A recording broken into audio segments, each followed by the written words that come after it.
welcome to Your Region This Week. I'm Andy Carroll-Woolery. In this episode, Kitchener grocery retailer launches a campaign to support local brands, how tariffs could impact local tech sector startups, and the power of community support gives young victims of crime new hope. But first, here's a look at the headlines.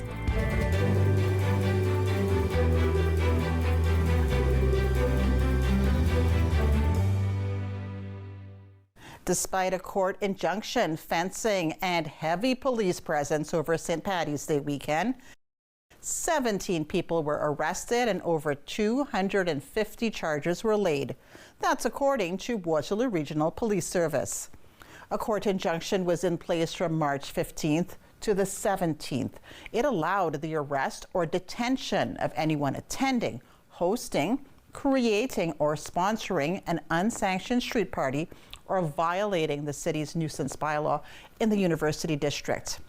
WRPS estimate that 20 to 25,000 people gathered on the Marshall Street corridor. The city of Brantford is set to declare a food insecurity emergency. It will be the fourth city in Ontario to make this declaration. A resolution for the declaration was unanimously supported by councillors during a committee of the whole meeting on Tuesday. City Council is scheduled to vote on the decision on March 25th. Toronto, Mississauga, and Kingston have already declared a food insecurity emergency. According to the Brant Community Foundation's 2024 Vital Signs report, 1 in 6 Brantford households experienced food insecurity in 2023. The City of Kitchener has reached a significant milestone in its Housing for All strategy.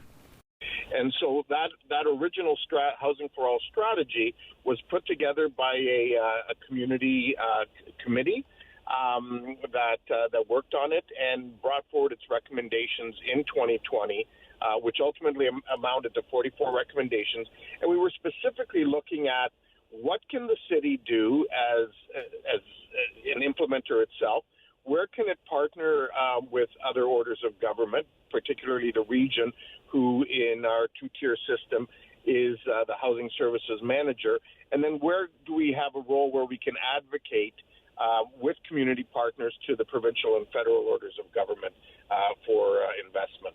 And so some of the things that we've done throughout that time as part of those 44 actions was providing city-owned land parcels to local not-for-profits on 3 sites throughout the city.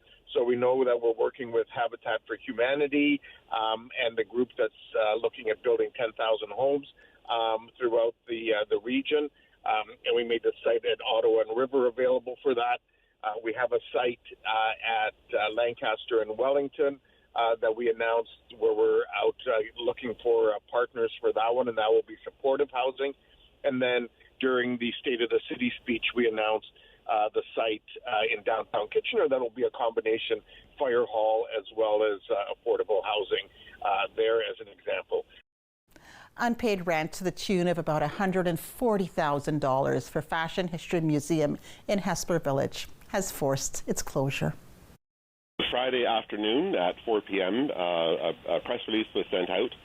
We were warned of it 2 hours before that, so we didn't have a lot of time to take it in. We were in negotiation. I mean, this goes back to March of 2023 when we were told that funding would be defunded. We explained in a council meeting that we needed the funds in order to pay the rent because that is how it works with our particular museum. Most museums in the region pay $1 per year for their rent. That's a standard kind of thing. So we're the only ones that actually had rent of upwards of $7,000 a month. But the city would give us the money to pay that. It's a way of, laundering, the money from one fund to another so they could then, reuse it however they wanted to in the budget. So we were defunded in 2023, and we explained that this would lead to exactly what's happening right now. And for a year, nothing happened. We went to again the council in March of 2024 and said this is an issue. And at that point, we had thought we hadn't been paying rent since June of 2023. And eventually, in July of last year, we finally had the first meeting with the city. And that meeting, went okay, as we could have sort of expected. They came, they asked for more information. We sent it to them. They came back with an offer that was, I guess it was a solution, but not much of one. They agreed that the museum itself could, get some funding reductions done, but they loaded on other things, like we had to pay for snow removal, that sort of thing. So in the end, the monthly payment was exactly the same as it was beforehand, with some forgiveness of past rent. And then we continued to negotiate. We came back with an offer saying, well, what if we did this instead? And, find some other solution. And instead of another meeting, another conversation, we got an eviction notice.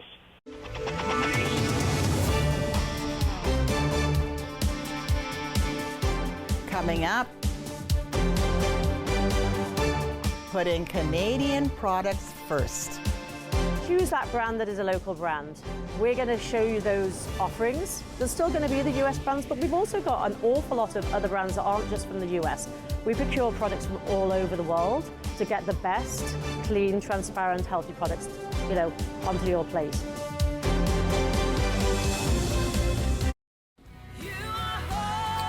Sundays for Paris is a service that we believe will help you discover more of God's promises and purpose for your life. A reminder that God is for you. Courtesy of Paris Community Church. Join us every Sunday at 10:30 a.m. on Rogers TV to be encouraged and pointed towards hope.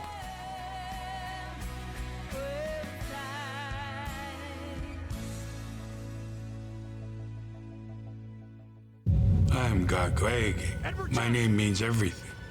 Tom Longboat. I am Wolf Clan, Onondaga Nation. I've run many different races. I've run to survive and to be free. I've run to win for honor. His people might be lazy, but this one's damn fast. My people respected our runners, people who carried important messages from village to village. I need a guide to the next post. Dispatch carrier, sir. I can get you there. God's sakes, man, slow down. Who do you think I am, Tom Longboat? No, sir. I am. Running makes me feel alive. It's everything. Tom Longboat was the first Indigenous person to win the Boston Marathon. He ran his way to international fame and became an inspiration to generations of athletes. This is a perfectly healthy child. What's unhealthy are birth alerts, a racist practice that may stop this Indigenous mother from going home with her newborn.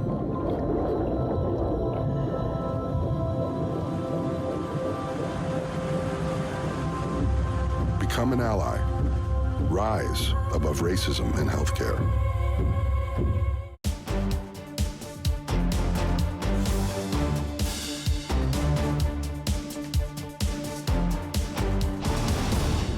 With the global uncertainty due to the ongoing tariff war with the U.S., Canadian businesses are preparing for potential economic shifts. Healthy Planet is Canada's largest organic grocery chain. It has 37 stores across the province with more on the way and an online store. It has launched #HealthyCanadianSwap. Healthy Planet is a chain of all natural health food stores that we're looking to provide one-stop shopping for all our Canadian customers. We're a completely 100% Canadian-owned, family-run business with no franchises whatsoever, so all of our employees are local Canadians in the community working for the Healthy Planet. So it's a massive commitment to local in each community that we're in. All the products we offer, we really focus on Canadian offerings, we focus on local, and we try and have the broadest range of offers of food that we can. Paris is the forefront on everybody's mind. From a Healthy Planet perspective, we've always, as I've just said, committed to local. So we're in a great position, actually. For every one American non-Canadian product, we have 2 offerings in that same aisle for Canadian products. So I don't think the impacts are going to be seen. We're not expecting that Healthy Planet is going to cost more for customers. In fact, I'm working really, really hard to make sure we're adding extra value focusing on those Canadian products, making sure they're on front of shelf, making sure they're on my end caps, so that Canadians can see the Canadian products front and center. So we're not expecting price increases, or really price increases that are going to affect our consumer. So that's the first and foremost. The second thing is our our commitment to local. So just, choose that brand that is a local brand. We're going to show you those offerings. There's still going to be the US brands, but we've also got an awful lot of other brands that aren't just from the US. They're from Mexico, they're from Italy, they're from the UK. We procure products from all over the world to get the best, clean, transparent, healthy products, onto your plate. So take that time to look at the other brands that we have on offer. I said, and go for that. You'll see that they're really got the value that we can offer, and it might be just that chance to change it up.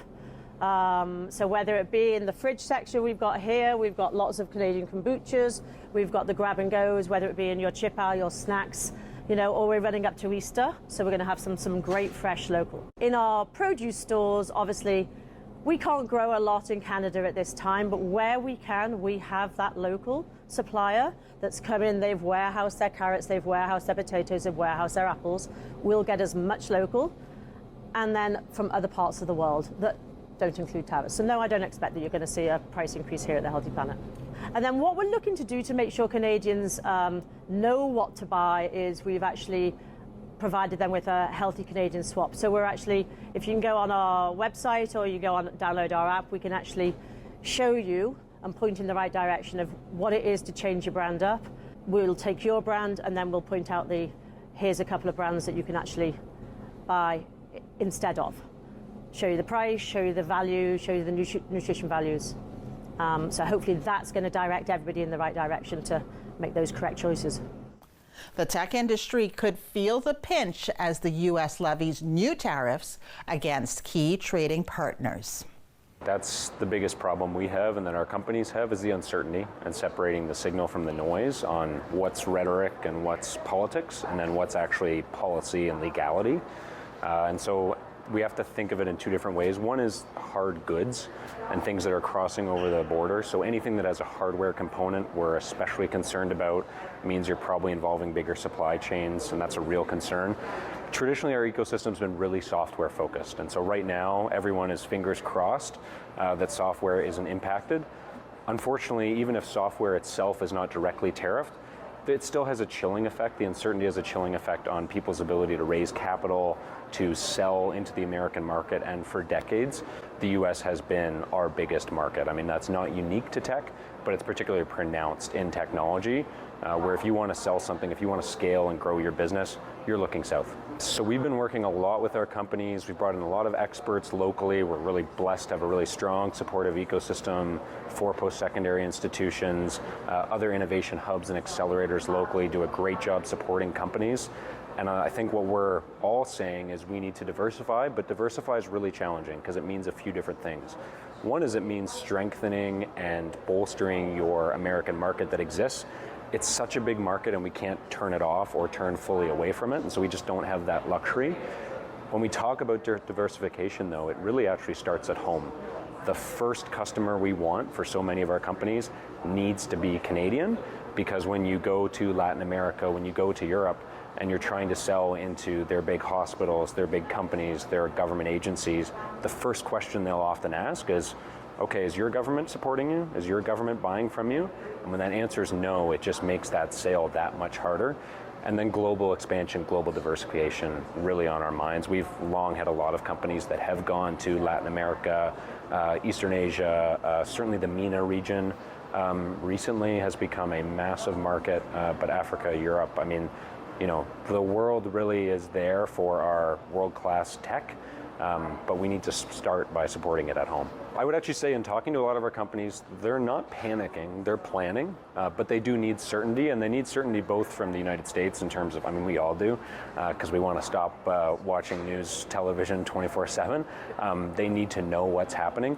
They also need some clarity, though, from their governments on what are the supports that are going to be in place, and are you going to start adopting Canadian innovation, maybe more than you already do. For our startups and our scale-ups and the tech leaders in our ecosystem, they're really heads down building their product, building their company, focusing on their customer, on their sales, on their team. And so what we're trying to do with all of our local partners is bring the community together and say, look, here are the resources. Sure, the president said this today. Don't worry about this. Focus on, now it's April 2nd is the date that everyone's focused on. I'm sure that will change. But we're trying to basically say to them, keep focusing on your business, focus on your product, and you've got a supportive ecosystem here that wants to see you grow. The events of the last couple months have made it a bit more challenging. We've always had world-class talent here, amazing homegrown companies. I mean, the founders that come out of our university institutions or out of other startups in the community are building some amazing tech, and we need to be here to support them. I think this is also a reminder, though, that we can't take our past success for granted, both as an organization, as founders, as a community, as a country.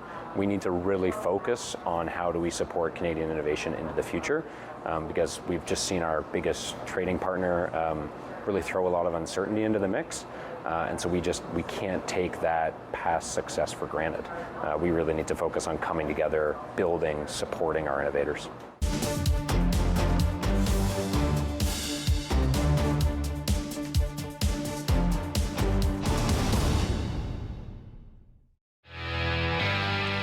Hey everybody, it's Sean Ferfaro reminding you to tune in every Friday night at 6:30 for This Week in Rangers Nation. I'm going to have exclusive highlights and interviews with your Rangers players. I'm going to have Rangers alumni. We're going to talk to some of the coaches, and because it's me, we're going to have a little bit of fun as well. Every Friday at 6:30, everything you want to know here in our town. It's This Week in Rangers Nation right here on Rogers TV. Hi, I'm Stacey Bester, the host of Sweet Occasions here on Rogers TV. I'm so looking forward to season 7, where we're serving up both sweet and savory dishes.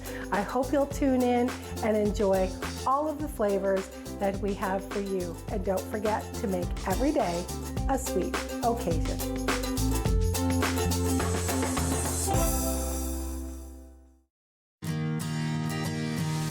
Hey, what's up? We're Chris and Cam, host of What's Buzzin', right here on Rogers TV. We talk about local trends, we interview local guests, and we overall just have a lot of fun. 8 p.m. Wednesday nights on Rogers TV. Stay tuned. Hello, welcome to Lions TV Bingo. An announcement, we are now on Mondays. Yes, every Monday from now on, Lions TV Bingo is going to be here on Rogers. We'll see you this Monday. For 25 years, you've been helping to make our roads safer by doing the right thing. You've been the designated driver, you've stayed over, called home, you've called a cab or a friend, and planned ahead. Let's keep doing the right thing. Support sober driving by getting yourself and your friends home safely. Do the right thing. Visit ArriveAlive.org to find out more. Arrive Alive. Drive sober.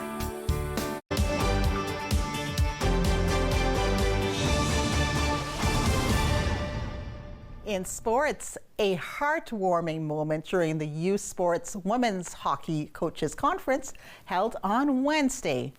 U9 player Callie Reagan asked Waterloo captain Leah Hereford, "How can I be like you when I grow up?" Take a look. This is for her. How can I be like you when I grow up? Don't put me on the spot like that, buddy.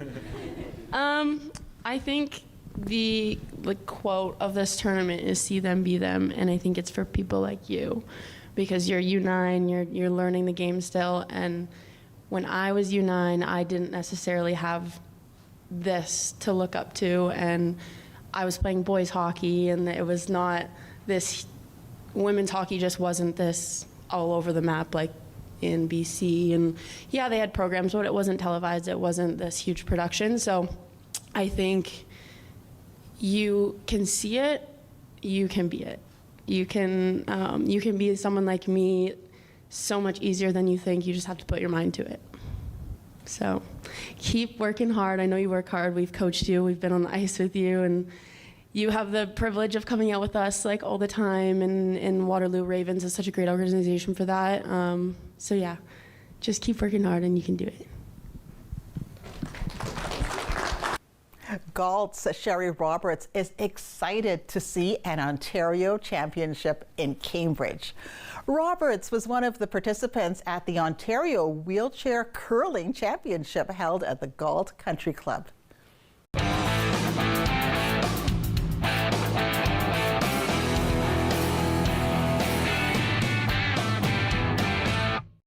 I do feel a lot of pride, welcoming people from all over Ontario to come here and participate in this event. And yeah, it is such a beautiful facility. This is my second year being a member here, so I'm still a little bit new, but I've been welcomed, just with arms wide open by everybody, just making sure that I can participate as much as possible. I've been, put on different league teams, things like that. So everyone has been super inclusive and welcoming. So I knew that, everyone that was coming from across the province would have such a fantastic time here. So essentially it's identical to stand-up curling. The only difference is I think it's actually more challenging because we have to be that much more precise because there's no sweeping. So sweeping allows, a player to change the trajectory or the speed, the curl on the rock. We don't have that. We have to throw our rocks exactly perfectly every single time.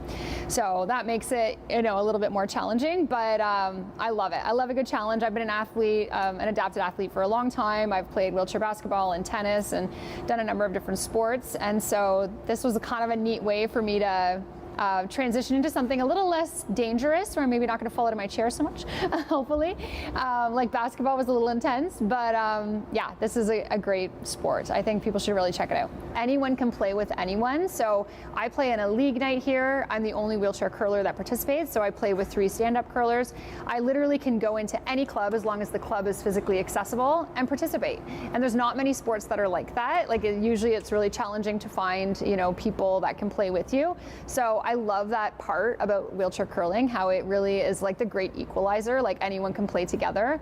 And yeah, in terms of like sports tourism, I think that like it's pretty exciting to think about people coming in from all over the province to our city, spending time in our hotels, eating in our restaurants, bringing their families here. Maybe they'll see some really neat stuff and want to come back and visit Cambridge another time when it's not tournament time, and fall in love with the city like I have. So.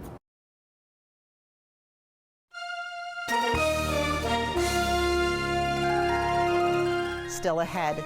We had a waitlist for the first time ever, and so it's difficult. Child Witness Center reaches a milestone thanks to the community's support. Details after the break.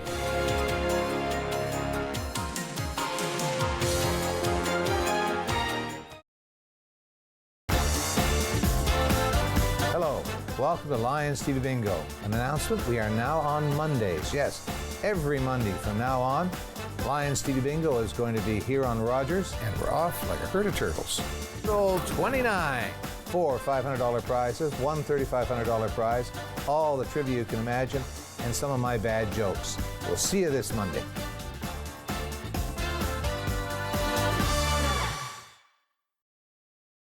After a night out with your friends, not having a plan for a safe ride home can leave you in a bad spot. You could end up riding in a police car, an ambulance, or a hearse.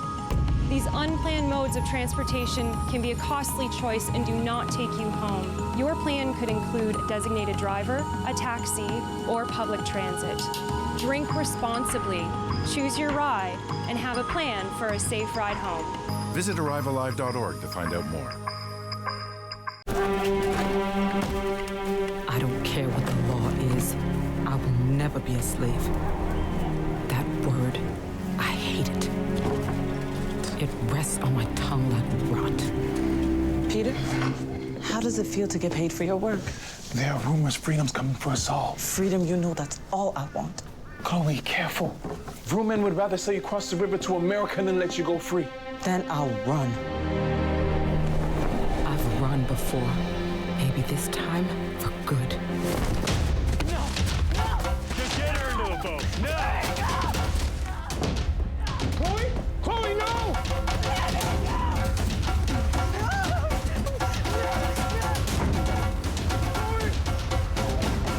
Word of Chloe Cooley's resistance led to Canada's first legislation limiting slavery. After 200 years, slavery was abolished in Canada in 1834.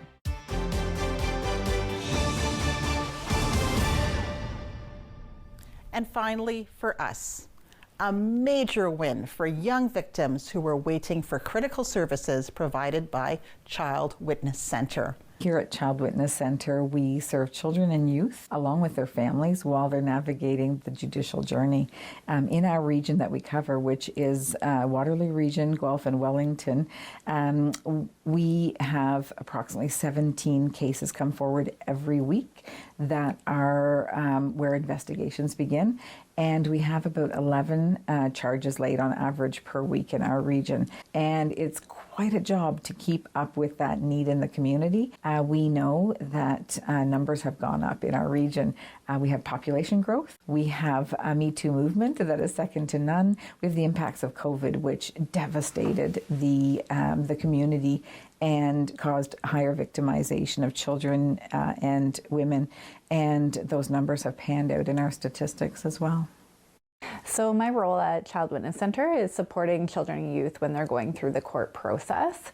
So we typically get referrals from the police for children who have been either a victim or a witness of crime. We then support them by connecting with them and explaining a little bit about the criminal justice system. So for many of our clients, it's the first time that they've had any involvement and are very unaware of that process. We had a waitlist for the first time ever, and so it's difficult as frontline staff to have a wait list because you know that clients aren't being serviced the way that we want them to be. It meant that not only were our caseloads higher, so we weren't able to provide quite the level of care that we wanted to with our clients, but it also meant that we weren't always connecting with clients right away. We've created a Child Victims Can't Wait campaign a year and a half ago, and I'm really happy to report that we've raised over $600,000 on that. That, with all of the engagement that we've brought in from the community, has helped us wipe out our wait list. So our wait list, which was started August of 2022, at the height of the impact of COVID, we've recovered so dramatically from that we've eliminated the wait list. And we know right now it's a very tenuous elimination of wait list. We don't know yet whether we've eliminated it strongly enough to ride out those waves that we know come every year. Children report, or teachers or caregivers report abuse around school holidays the most. So children are coming to us as well during what is hopefully the most trying time of their life. And for us to be able to be responsive with all of the things that they need as they need it and even before they need it, and anticipate that need on their journey, that's what we're here for. We're here to soften those blows that we know are part of the journey and to make it as easy as we possibly can. That's our show for this edition of Your Region This Week. Thanks for watching. I'm Anandi Carol Woolery. See you next time.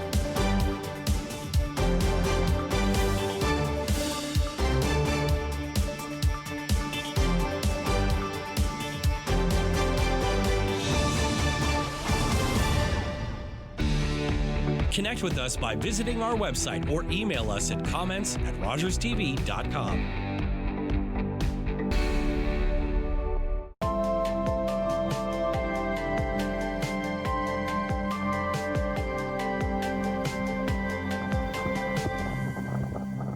We're in for something special. The best of the best. It's showtime, and away we go. We're going to drop the gloves right away. The rivalry heated up. That was the greatest start to a hockey game ever. It's murder in overtime.